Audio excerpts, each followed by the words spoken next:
What is the fuel for your life? What gets you going each day? Is it coffee, donuts, ice cream, more coffee? I don't know. But we all have something that gets us going in the day, something that keeps us driven, something that keeps us motivated. We have stuff that recharges our battery. That's true. And that's important for our lives. But it's also important for our goals. Today, we're going to be discussing something that helps us get past what Michael Hyatt's called the messy middle. Yeah. Whenever the emotions are down and you're kind of tired, this thing that we're talking about today can keep you going. It can recharge your battery and help you succeed. So we're going to be talking about the invisible fuel that fuels your goals today on the show.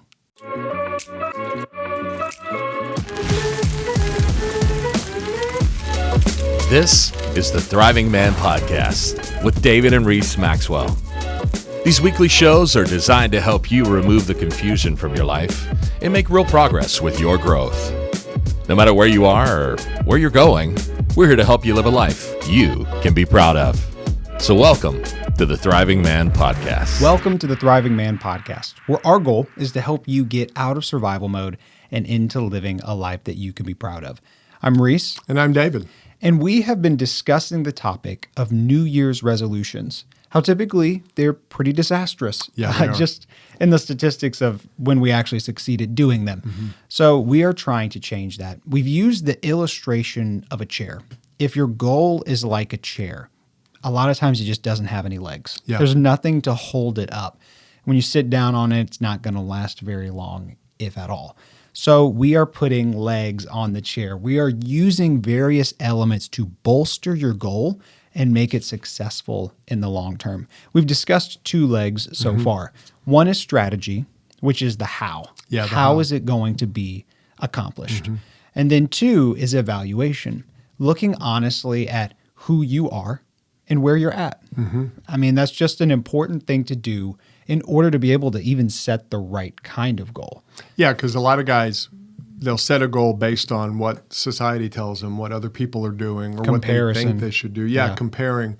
When you really need to evaluate, and I think that finds your goal to be that sweet spot of what you want. Exactly. And so if you haven't, actually listened to those, you should go do that because a full explanation is going to be much better and much more helpful than our little recap here.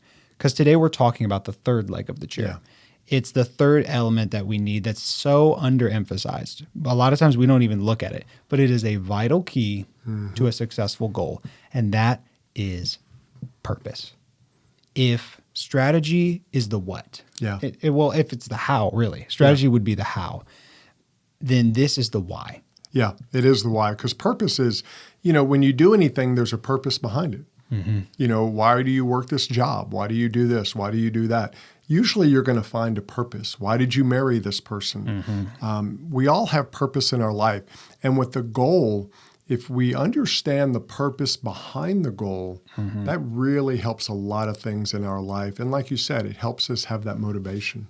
Yeah, and that's why we call it the unseen fuel of successful goals. Yeah. Is you're not going to, if you don't intentionally do it, you're not going to really think about the purpose. No, you won't. It's pretty nebulous idea. However, it is so important in the same way that you don't see the roots of a plant. Yeah. But those roots give that plant stability and enable it to have a consistent growth.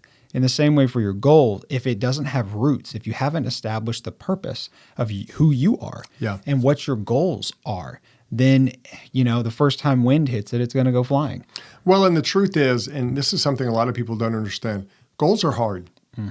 If they were easy, if your resolutions or goals were easy, then you probably wouldn't make them goals. Yep. It would be like, oh, I can do that easy.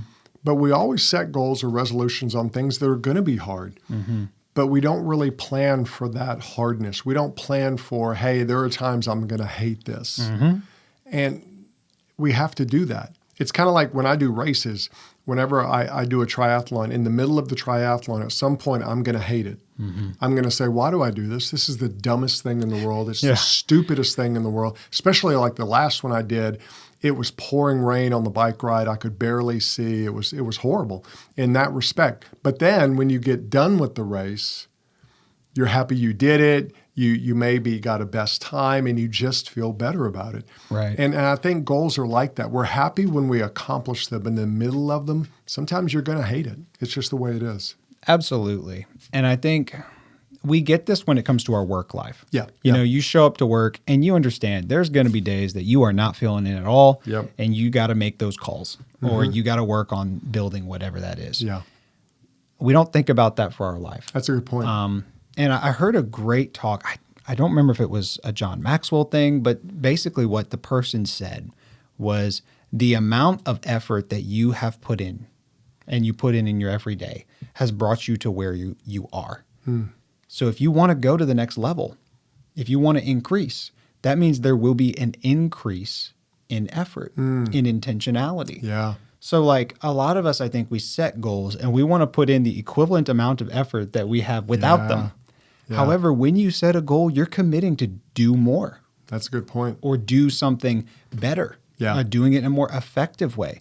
And so that's hard. Like you said, that's going to is. be difficult. And so you need to have some roots established if that's actually going to occur. We are, and I think when you really think about the fullness of a goal, what that does is it helps you really come down to, okay, not only how, but the why. Why am I doing this? And that's what kind of motivates you as you go through it. Absolutely. And before you pause the podcast and say this isn't relevant to me, we aren't talking about like a cheesy vision statement. Yeah. You know, a lot of businesses got really into the mission statement. Yeah, A lot of churches got into the mission statement. It's like you need to have just a purpose statement for your life. You got to have a purpose statement for the stuff you do. And it stays in a place that's like very vague. Yeah. It's like, you know, oh, my purpose is to use my energies and giftings to be able to bring increased benefit to the world, which is a great way of saying nothing. Yeah, that's true. That doesn't really, what does that mean? Yeah, yeah. Or like, you know, my purpose is to bless people through work.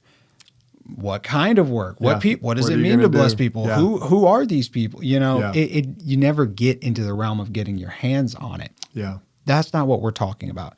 We're talking about connecting and identifying the why behind what you're doing in a real sense so that you don't give up halfway through when it gets hard. Yeah, and that's what we have to remember is your purpose is not just to tell people, it's not to brag.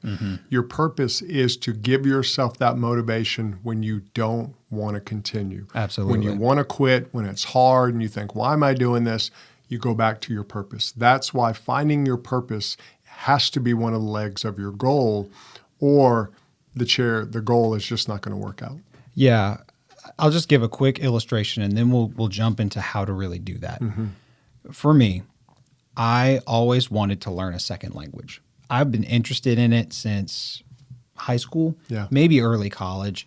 At first I was like, French would be cool to learn. And so I did that and then I quit.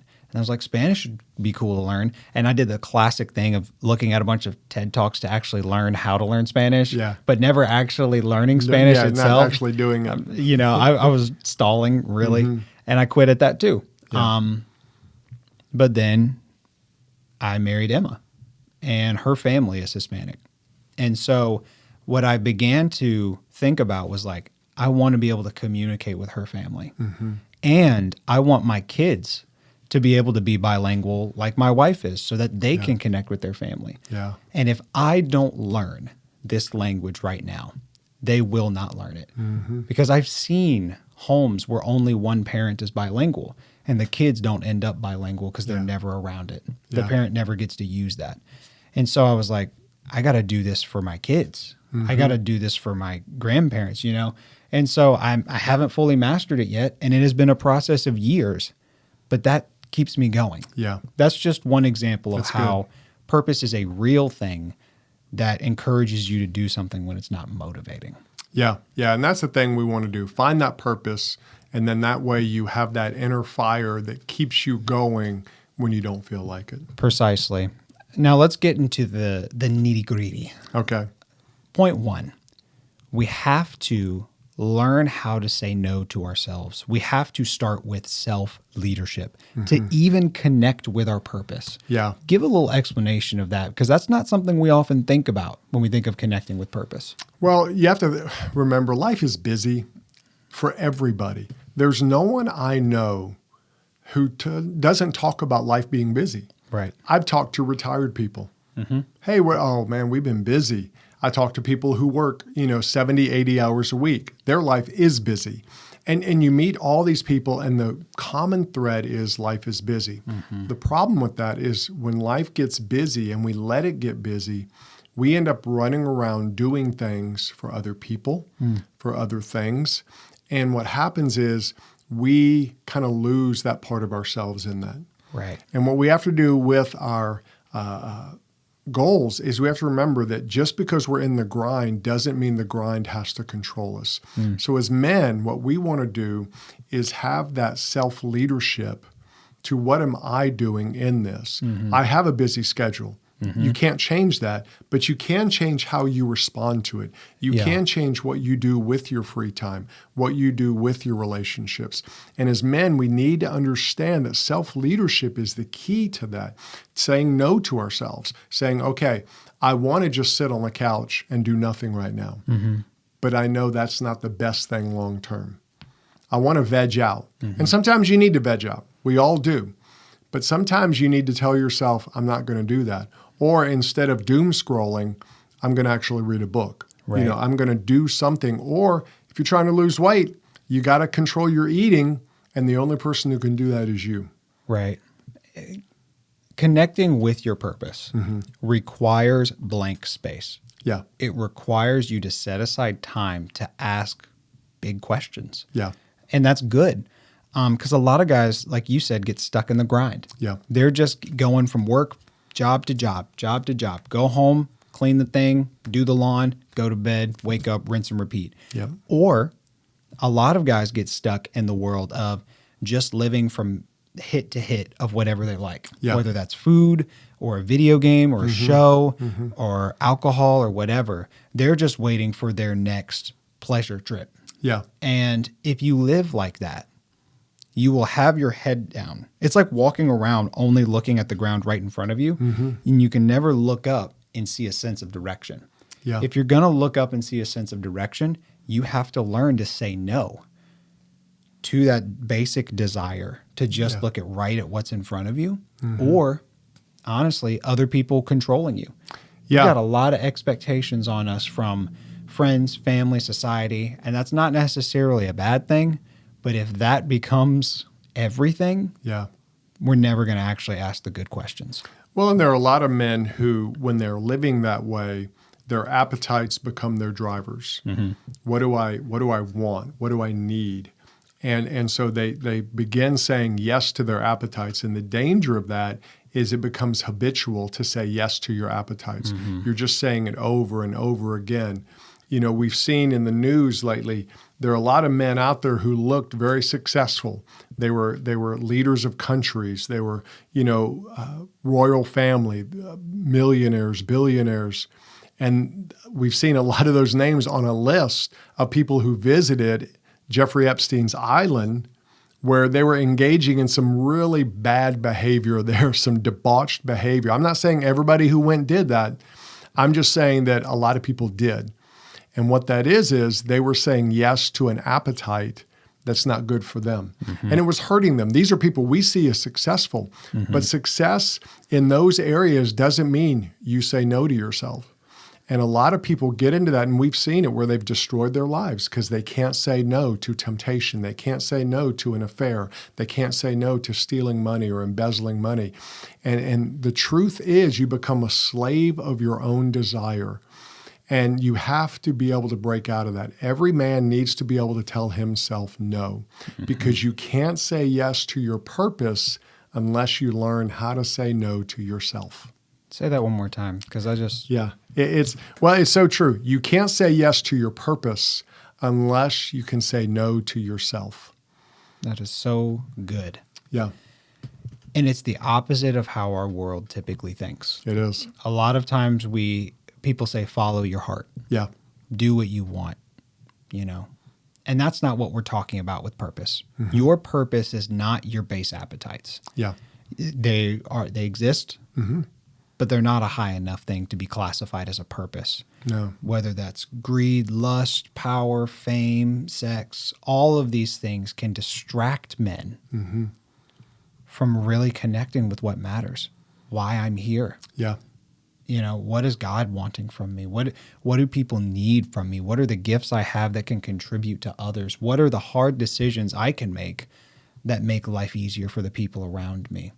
Yeah, and a lot of men who are super successful in a lot of different areas, one thing they do have in common is they learn how to train more, read more, do more. They're really controlling of their time and stuff like that. And what they're doing is they're controlling their own appetites. Yeah. And you want to learn how to do that in a healthy way so that your purpose flows out of your life, not just survival. You know, we talk a lot about the survivor mentality. Yeah. And a lot of times as men, as we live in that survivor mentality, then we start rewarding ourselves with things that really fit our base appetites. Well, it's okay if I spend all this money here. It's okay if I have this affair. It's okay if I watch this porn.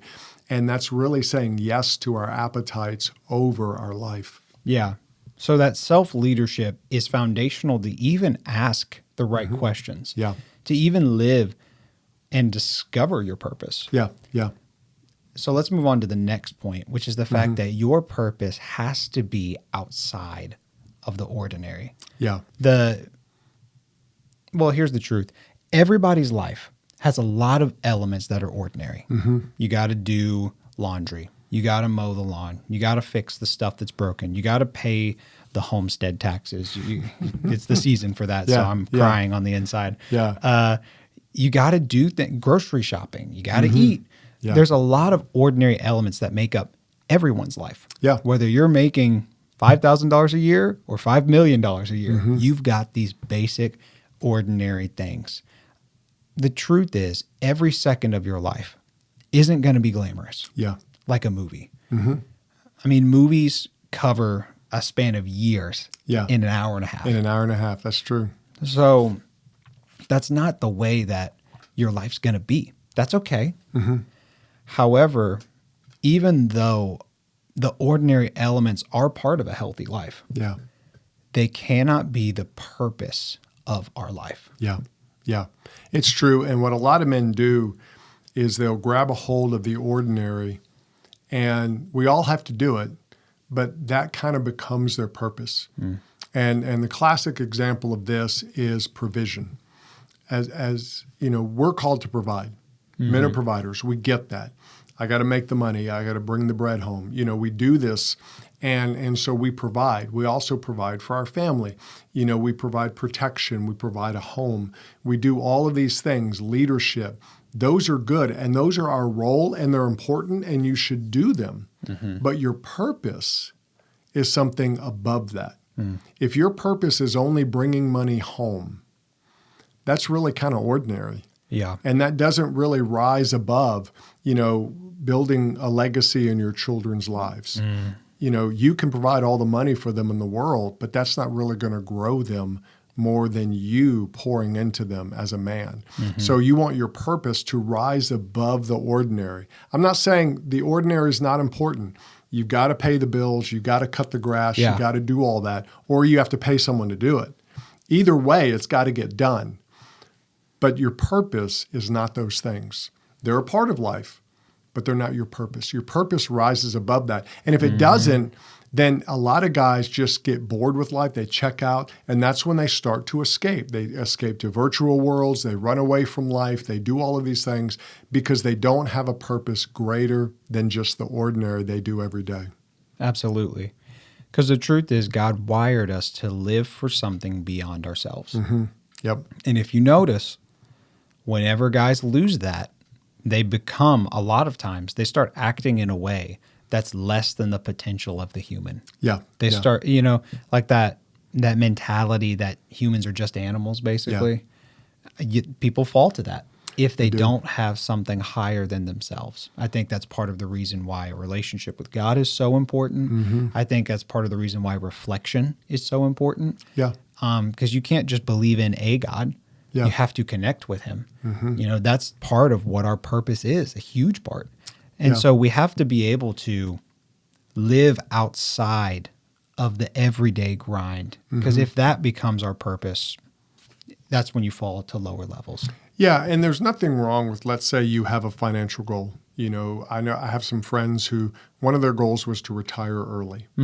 And so they did a lot of hard work. They saved money. They did all this so they could retire early.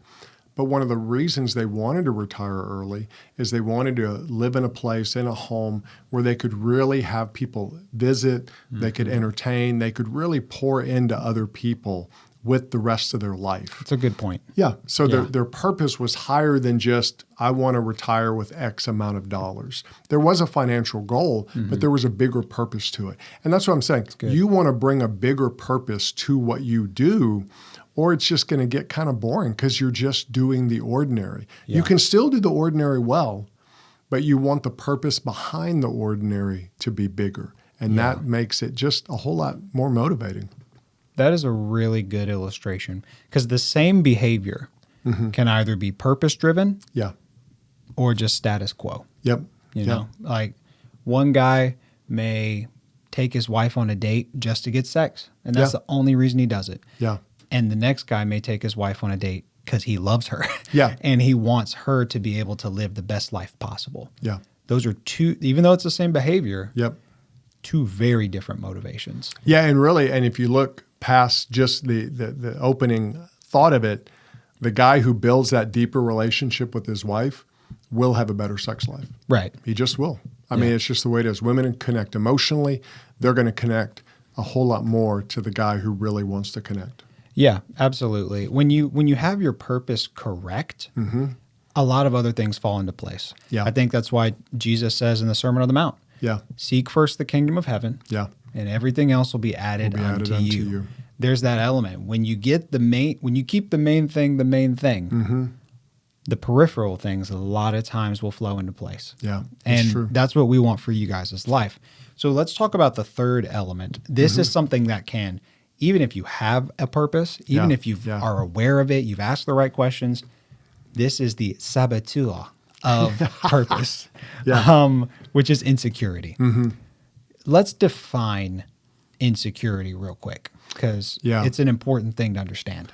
Well, most people, when they deal with insecurity, what's happening is someone who's trying to prove themselves either to others outside themselves or to themselves. Yes. They've built up this thing where they have to prove themselves. And so what happens is their identity is not really based on who they are. It's based on this insecurity. So that insecurity drives a lot of their life. Yeah. So what happens is they replace a real purpose. They replace it with just fixing their insecurity. Yeah. And so what a lot of men do is they fill their life really trying to fulfill that insecurity.